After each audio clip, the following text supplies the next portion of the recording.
여러분 안녕하십니까? 이번 주 제7과 안식일 학교 교과 시간에는 제자들을 가르치심이란 주제로 함께 살펴보겠습니다. 이 한 주 동안 예수님께서 제자들을 어떻게 가르치셨는지 함께 살펴볼 텐데요. 주님의 뜻과 의도를 제대로 이해하지 못하는 제자들을 인내와 사랑으로 가르치시는 예수님의 모습을 우리는 보게 될 것입니다. 기도하고 시작하겠습니다. 아버지 하나님, 이 아침에 제자들을 가르치시는 주님의 마음을 생각하게 하시니 감사합니다. 주님을 따라가며 살고 있는 우리 또한 이 아침의 말씀을 깨닫게 하시고 십자가로 향하신 주님의 뜻을 배우게 하여 주시옵소서.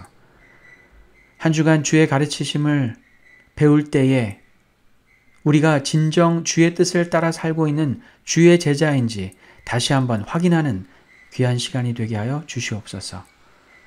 예수 그리스도 이름으로 기도합니다. 아멘. 이번 주 기억절을 함께 읽어보겠습니다. 마가복음 8장 34절입니다.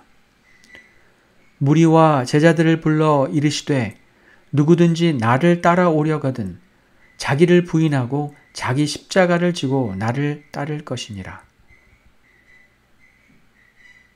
메시아로서 이 땅에서 사셨던 예수님의 공생의 끝에는 십자가가 있었습니다. 예수님을 따라가는 우리 또한 능동적이고 자발적으로 자기 십자가를 지고 주를 따라야 할 것이라고 가르침을 받고 있습니다. 2000년 전에 제자들에게 하셨던 이 도전의 말씀은 오늘을 살아가는 우리에게도 여전히 쉽지 않은 도전으로 느껴질 수 있습니다. 하지만 주께서 우리에게 주시는 가르침 속에는 우리가 순종하며 따라오기를 바라시는 주님의 요구만 있는 것이 아니라 순종하여 따르는 자에게 주어지는 은혜와 기쁨이 분명히 있다는 것을 우리는 잘 알고 있습니다. 순종을 바라시는 주의 가르침은 우리를 벼랑 끝 죽음으로 몰아넣는 것이 아니라 도우심과 돌보심을 통해 우리를 살리시려는 주의 뜻이 담겨 있다는 사실을 기억하시기 바랍니다. 그러므로 비록 힘들어 보이는 도전의 말씀이라도 기쁨으로 순종할 수 있는 우리 모두가 되길 바랍니다.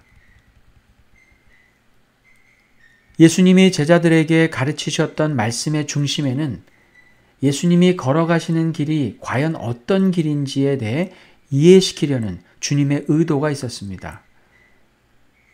제자들이 그토록 알기를 바라셨던 주님의 가르침을 여러분도 깊이 생각해 보시고 예수님이 메시아가 되신다는 것이 어떤 의미인지 살펴보시기 바랍니다.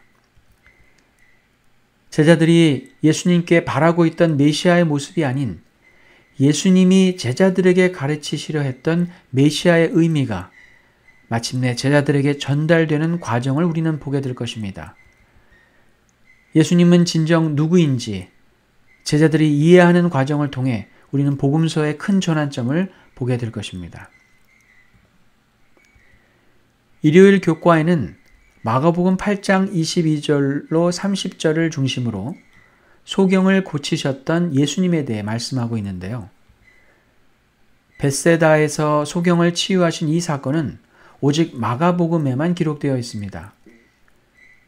이 이야기의 특징 가운데 하나는 예수님이 2번이나 소경의 눈을 안수하셔서 눈을 뜨게 하셨다는 것입니다.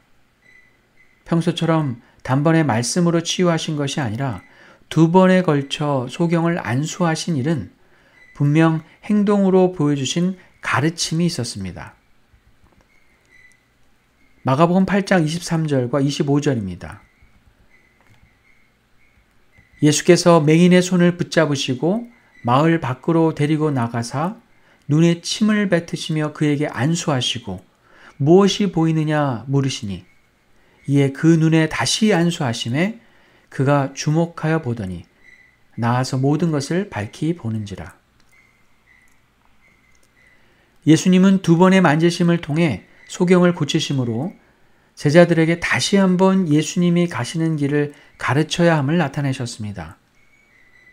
여러 번 말씀하셔도 도저히 이해하지 못하는 제자들이 예수님이 누구이신지를 분명히 이해하기 위해 다시 한번 그들을 가르치시는 일이 필요함을 이 말씀을 통해 나타내고 있습니다. 믿음이 연약하고 마음이 어두워져 우리가 주의 뜻을 제대로 알지 못할 때가 있습니다. 그럴 때 주님은 우리를 가르치시기 위해 여러 가지 방법으로 우리를 깨닫게 하시는데요. 소경의 눈을 2번 만지신 것처럼 다시 한번 우리의 영적인 눈을 어루만지시는 주님의 마음을 생각하게 됩니다. 우리의 바램과 욕심 때문에 우리는 우리가 바라는 것들만을 기대할 때가 있습니다. 그런 우리를 끝까지 인내하며 선한 길로 이끄시는 주님의 마음을 생각해보는 여러분 모두가 되시길 바랍니다. 마가복음 8장 29절로 30절에는 복음서의 전환점이 되는 말씀이 기록되어 있습니다. 또 물으시되 너희는 나를 누구라 하느냐?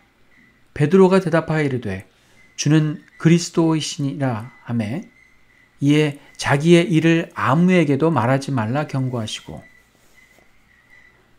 이것은 마침내 예수님이 메시아이심이 베드로의 입술을 통해 증거되고 있는 장면입니다. 이 말씀은 복음서의 전환점이 되는데요. 그 특징이 3가지가 있습니다. 그 첫 번째는 예수님이 자신의 정체성을 드러내시기 위해 자신이 누구인지 제자들에게 질문하셨다는 것입니다. 예수님이 진짜 누구인지를 설명하기 위해 제자들로 하여금 예수님의 정체성을 생각하고 말하게 하셨습니다. 전환점이 되는 2번째 특징은 귀신 들린 자가 아니라 예수님의 제자인 베드로가 처음으로 예수님을 메시아라고 선언했다는 것입니다. 가장 가까이 예수님을 따라다녔던 주님의 제자들이 예수님이 메시아이심을 고백하게 하셨던 것입니다.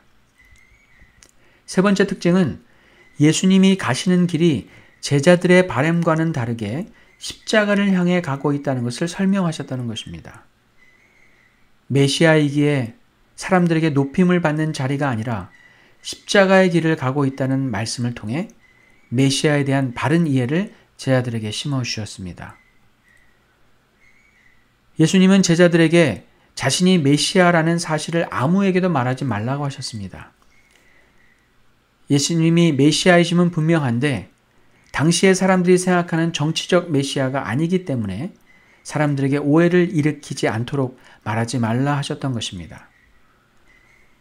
오랫동안 말씀과 삶을 통해 주님은 자신이 가는 길을 제자들에게 보여주시고 알려주셨습니다. 그러나 제자들은 여전히 예수님이 가시는 길을 이해하지 못하고 있었습니다. 그런 제자들을 향해 주님은 다시 한번 제자들을 이해시키기 위해 자신이 누구인지 물으시고 베드로를 통해 예수님의 정체성을 드러내셨습니다. 우리가 듣고 읽는 말씀을 통해 주의 뜻은 우리에게 계속해서 전달되고 있습니다. 하지만 그 가르침을 무시할 때 우리의 영적인 감각은 점점 무뎌지게 됩니다. 시대소망 322페이지에는 우리에게 이렇게 경고하고 있습니다. 빛은 하나님의 말씀과 당신의 종을 통하여 혹은 성령의 직접적인 역사를 통하여 사람에게 임한다. 그러나 한 줄기의 빛이라도 무시할 때에 영적인 감각이 부분적으로 마비되어서 2번째에 나타나는 빛은 그만큼 분명하게 식별할 수 없게 된다. 그리하여 암흑은 깊어지고 마침내 영원히 밤과 같이 어두워진다. 이 경고의 말씀을 깊이 새기시고 우리가 바라고 원하는 것을 주님께 기대하기보다 주님이 우리에게 진정 가르치고자 하시는 뜻이 무엇인지 겸손히 배우고 순종하는 우리 모두가 되기를 바랍니다.